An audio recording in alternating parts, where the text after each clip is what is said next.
What's up, y'all? Today we're going to talk a little future rhythm resampling, a couple of tricks that you can use to take a sample and turn it into a cool future rhythm bass sound. So first I have this bass sound, which is from the Third Wave Dubstep post Dubstep folder. So just kind of like a super saw and melody progression, and then also this sound here, which is kind of like a growly stabby sound to make this clip.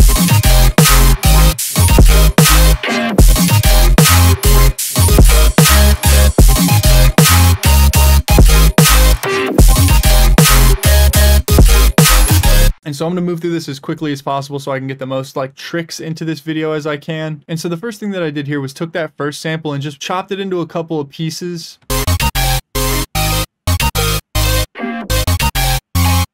And just made a progression. Then I added some post effects, which really just brighten the sound, take the sub out of it, and then add a vocodex that we'll talk about in a second. So you see how it kind of makes this sound that was a lot quieter before a lot louder, and that's just done with a bunch of compression. So that versus this, right? And then again, cutting the sub out. And the reason I did that is because I added a new sub.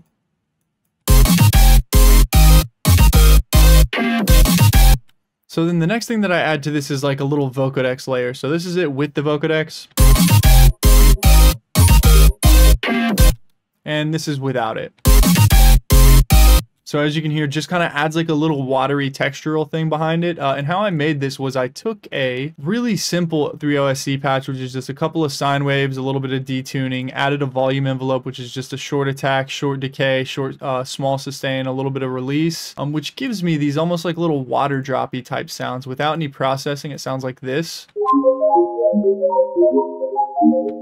And then with all the post-processing, which the important thing here is not copy what I have for these effects, but just like whatever sound you're sending into the vocodex, if you process it, you're going to get a cooler modulator or a cooler carrier that's going to give you like a more interesting sound, right? So the first thing that I did was just a little EQing, then added a volume shaper, then added a bit crusher, then added an OTT, then added a fruity limiter that's just the initialized patch here. And as you can see, it's just cutting those high peaks out. Then a fruity fast distortion. Maybe not that subtle enough, but we'll see how it works all together. And then we added a little bit more EQing. This is not really that important to show, but I'm going to show it. Heavy compression just to bring them into a similar range of loudness. And then lastly, a pumping reverb. So I'll kind of show the reverb wetness with this little automation on it.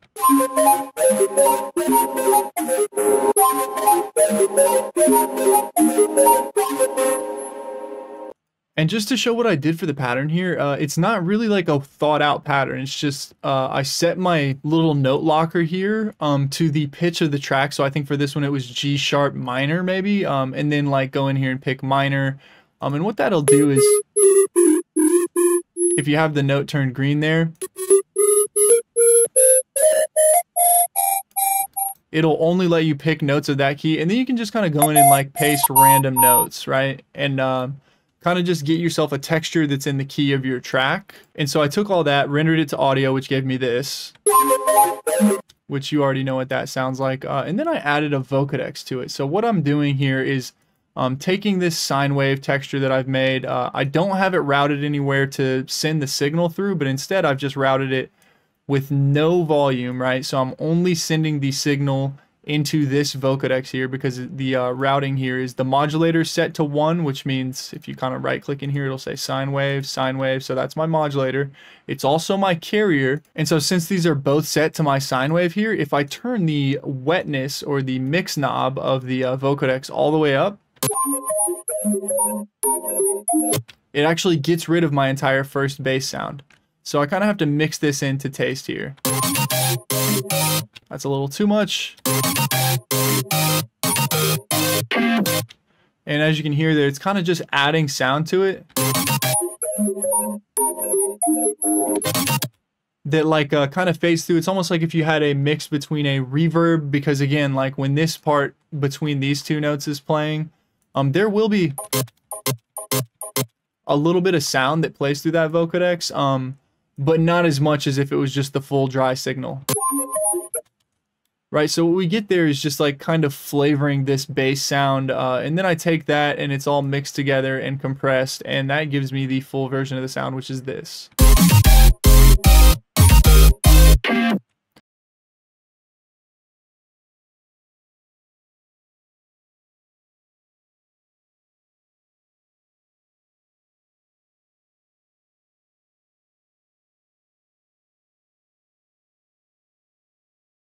So we can go in and just kind of mirror our pattern and shape here, and then just pick different little sections to do for this. So let's say we're gonna solo this out.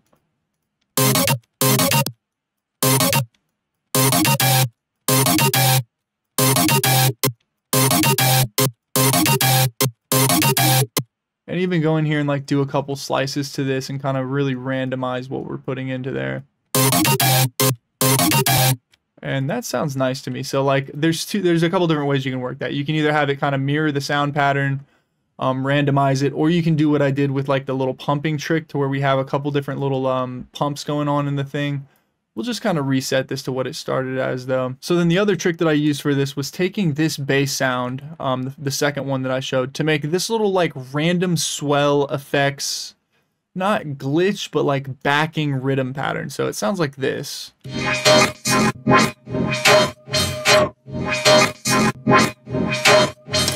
So all I did here was take different pieces of this sound,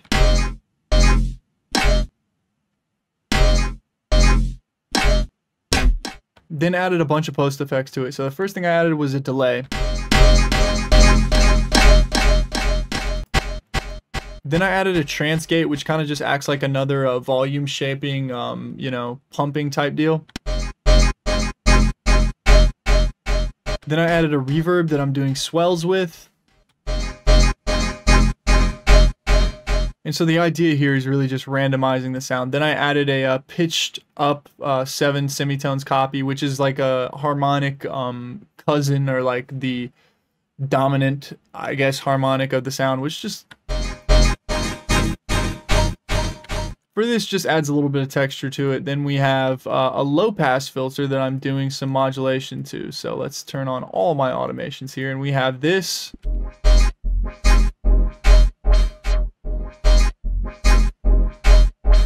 So that kind of cuts a lot of power out of the sound, so I add an OTT to bring it back in. Then another Pro Q3.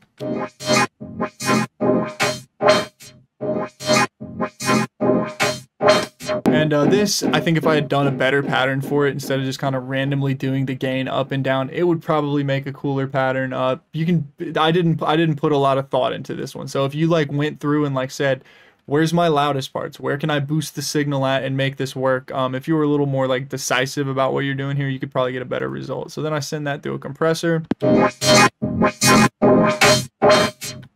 and a V-clip. Now my little method for this, instead of like being precise and doing things with purpose, was do them randomly and then render different copies. So I have this copy.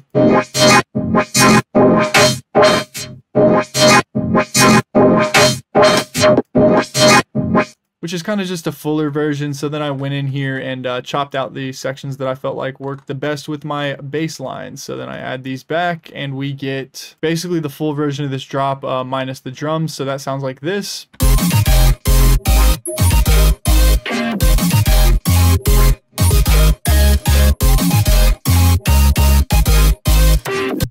And then as you can see there, I've just kind of like gone in and done some little edits to make this flow fit with the first flow.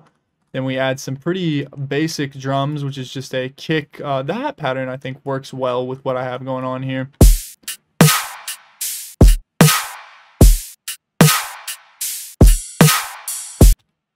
So just swinging these middle hats here, the little yellow hats. Well, they're all yellow, but the smaller one that has the green top. Making those fit with where my bass sounds start, which just really take this and then the clap snare combo.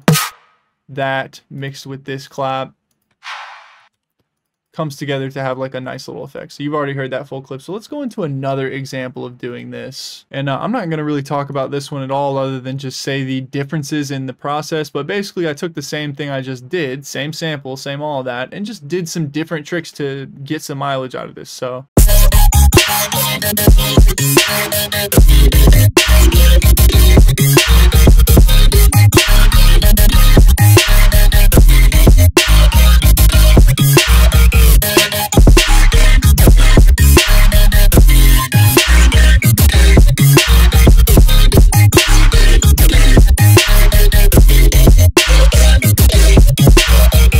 and the thing that I did here was, instead of using the original texture pattern that I used, which was the sine waves, I used a different sample, which is just a little melodic thing that I made.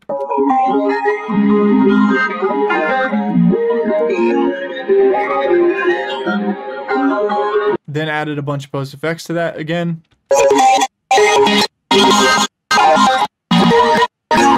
Just to give me some little weird slices, and then routed that in, and instead of having it be both the modulator and the carrier, it just acts as the modulator. And with my bass hits here, the main difference is I took them and shaped them a little more. So instead of having like big walls of sound like I had in the first one,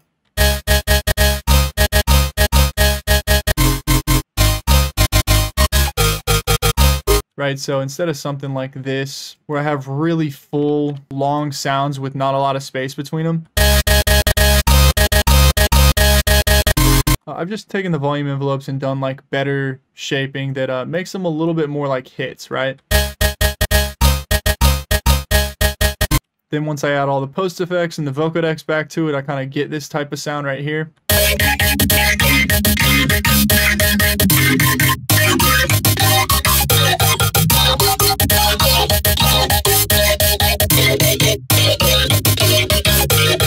Now the other important thing that I did here was did a little bit of time stretching and pitch shifting on my sample. So I took this sample right here, set it to stretch mode, and what that allows me to do is draw this little volume envelope here. As you can see, my max range is 12, so all the way up would be an octave up, all the way down would be an octave down, and I just go in and did some like automations to this. So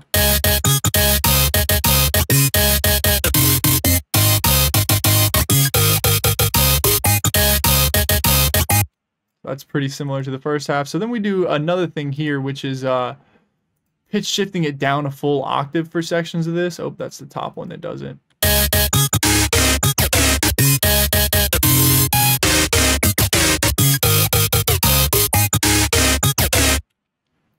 And again, that all works with this vocodecs that I have here.